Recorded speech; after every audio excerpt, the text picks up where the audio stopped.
El corazón delator. Es cierto.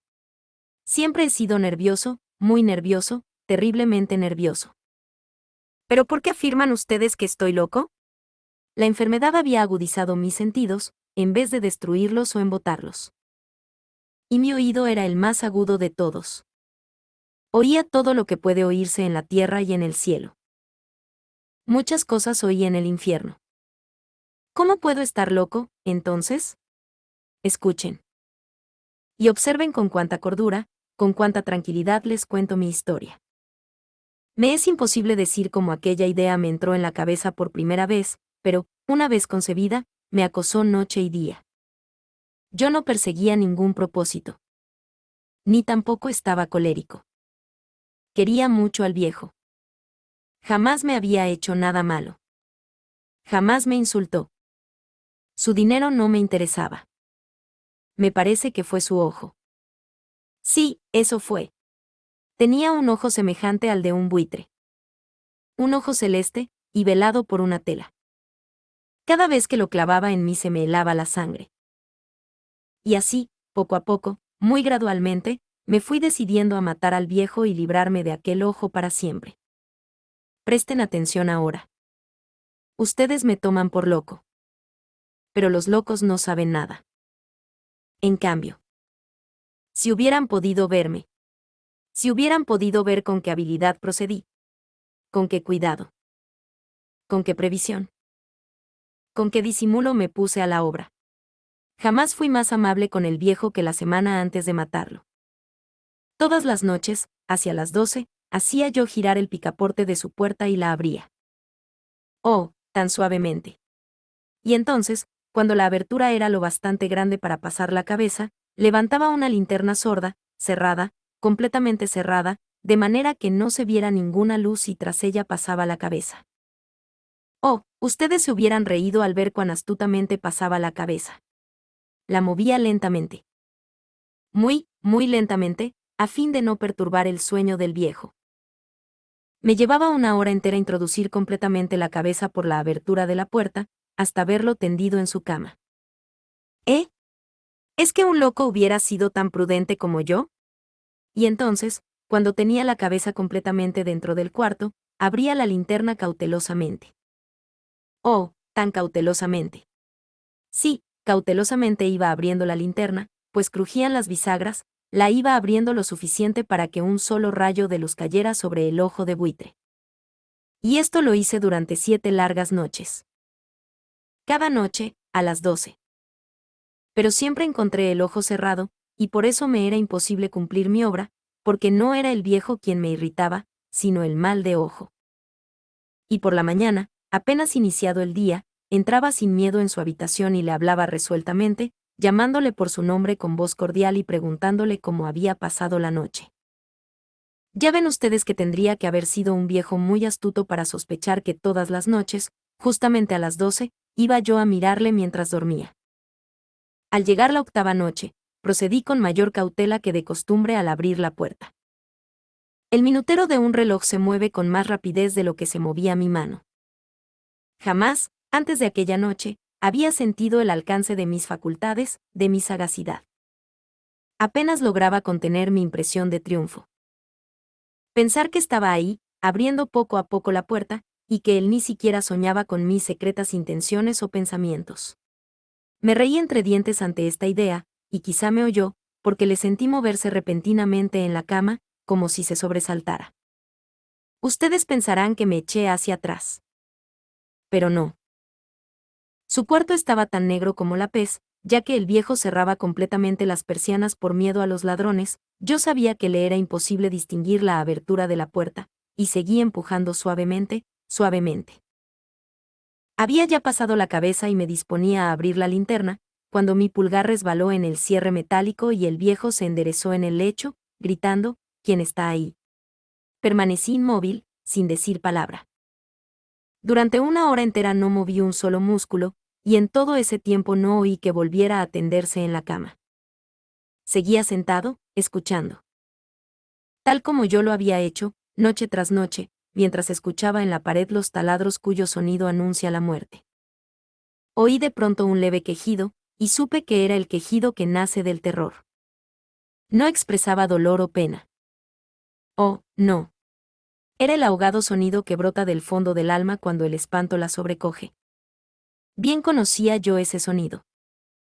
Muchas noches, justamente a las 12, cuando el mundo entero dormía, surgió de mi pecho, ahondando con su espantoso eco los terrores que me enloquecían.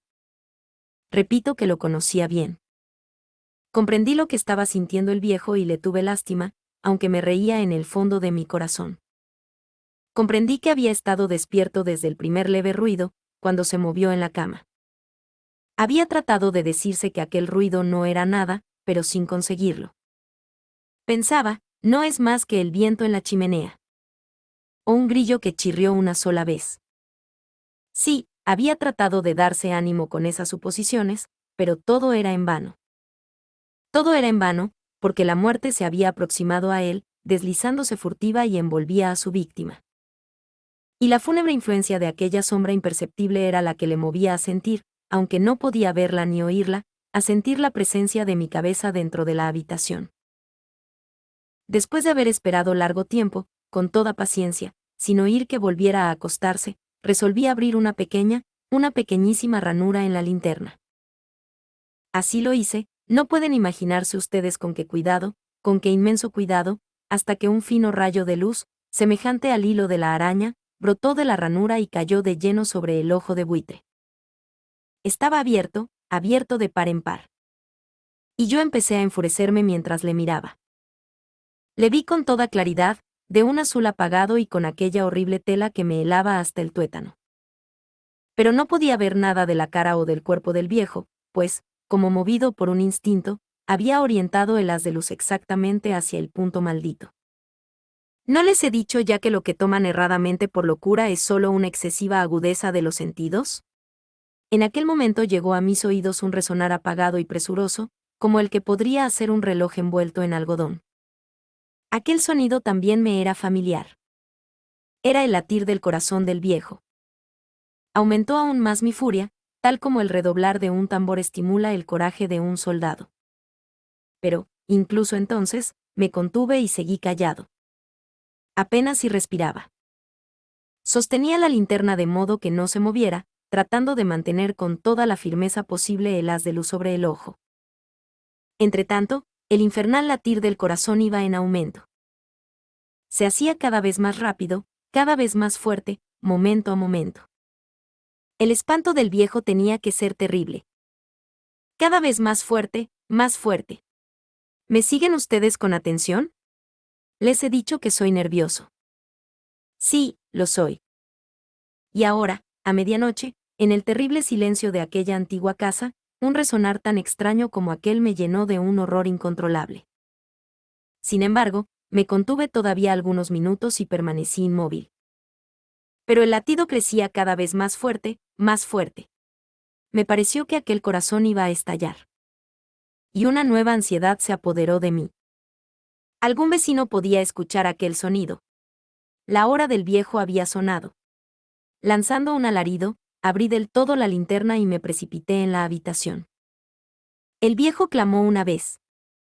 Nada más que una vez. Me bastó un segundo para arrojarle al suelo y echarle encima el pesado colchón. Sonreí alegremente al ver lo fácil que me había resultado todo. Pero, durante varios minutos, el corazón siguió latiendo con un sonido ahogado. Claro que no me preocupaba, pues nadie podría escucharlo a través de las paredes. Cesó, por fin, de latir. El viejo había muerto. Levanté el colchón y examiné el cadáver. Sí, estaba muerto, completamente muerto. Apoyé la mano sobre el corazón y la mantuve así largo tiempo. No se sentía el menor latido. El viejo estaba bien muerto. Su ojo no volvería a molestarme. Si ustedes continúan tomándome por loco, dejarán de hacerlo cuando les describa las astutas precauciones que adopté para esconder el cadáver. La noche avanzaba, mientras yo cumplía mi trabajo con rapidez, pero en silencio. Ante todo descuarticé el cadáver. Le corté la cabeza, brazos y piernas. Levanté luego 3 planchas del piso de la habitación y escondí los restos en el hueco. Volví a colocar los tablones con tanta habilidad que ningún ojo humano, ni siquiera el suyo, hubiera podido advertir la menor diferencia. No había nada que lavar. Ninguna mancha. Ningún rastro de sangre. Yo era demasiado precavido para eso. Una cuba había recogido todo. Ja, ja. Cuando hube terminado mi tarea eran las 4 de la madrugada, pero seguía tan oscuro como a medianoche. En momentos en que se oían las campanadas de la hora, golpearon a la puerta de la calle.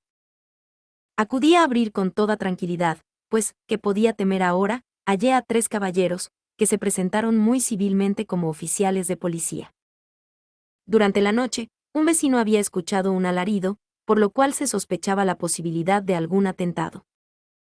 Al recibir este informe en el puesto de policía, habían comisionado a los 3 agentes para que registraran el lugar.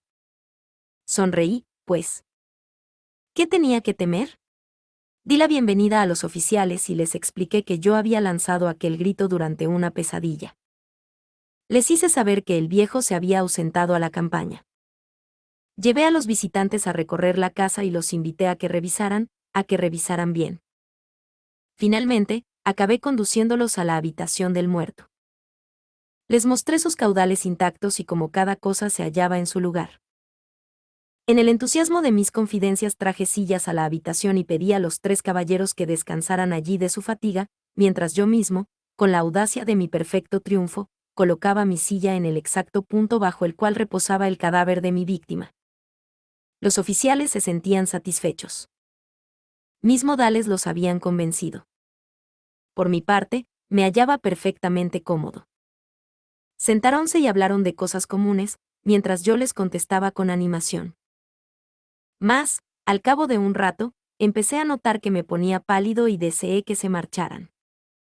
Me dolía la cabeza y creía percibir un zumbido en los oídos, pero los policías continuaban sentados y charlando. El zumbido se hizo más intenso, seguía resonando y era cada vez más intenso. Hablé en voz muy alta para librarme de esa sensación, pero continuaba lo mismo y se iba haciendo cada vez más clara. Hasta que, al fin, me di cuenta de que aquel sonido no se producía dentro de mis oídos. Sin duda, debí de ponerme muy pálido, pero seguí hablando con creciente soltura y levantando mucho la voz. Empero, el sonido aumentaba. ¿Y qué podía yo? Era un resonar apagado y presuroso. Un sonido como el que podría hacer un reloj envuelto en algodón. Yo jadeaba, tratando de recobrar el aliento, y, sin embargo, los policías no habían oído nada. Hablé con mayor rapidez, con vehemencia, pero el sonido crecía continuamente.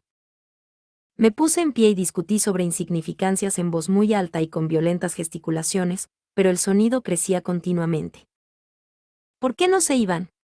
Anduve de un lado a otro, a grandes pasos, como si las observaciones de aquellos hombres me enfurecieran, pero el sonido crecía continuamente.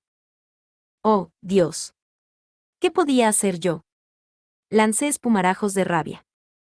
Maldije. Juré. Balanceando la silla sobre la cual me había sentado, raspé con ella las tablas del piso, pero el sonido sobrepujaba todos los otros y crecía sin cesar. Más alto. Más alto. Más alto. Y entre tanto los hombres seguían charlando plácidamente y sonriendo. ¿Era posible que no oyeran? ¡Santo Dios! No, no. Claro que oían y que sospechaban. Sabían. Y se estaban burlando de mi horror. Sí, así lo pensé y así lo pienso hoy. Pero cualquier cosa era preferible a aquella agonía. Cualquier cosa sería más tolerable que aquel escarnio. No podía soportar más tiempo sus sonrisas hipócritas. Sentí que tenía que gritar o morir, y entonces.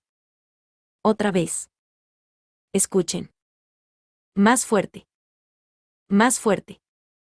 Más fuerte. Más fuerte, basta ya de fingir, malvados. Aullé. Confieso que lo maté. Levanten esos tablones. Ahí. Ahí. ¿Dónde está latiendo su horrible corazón?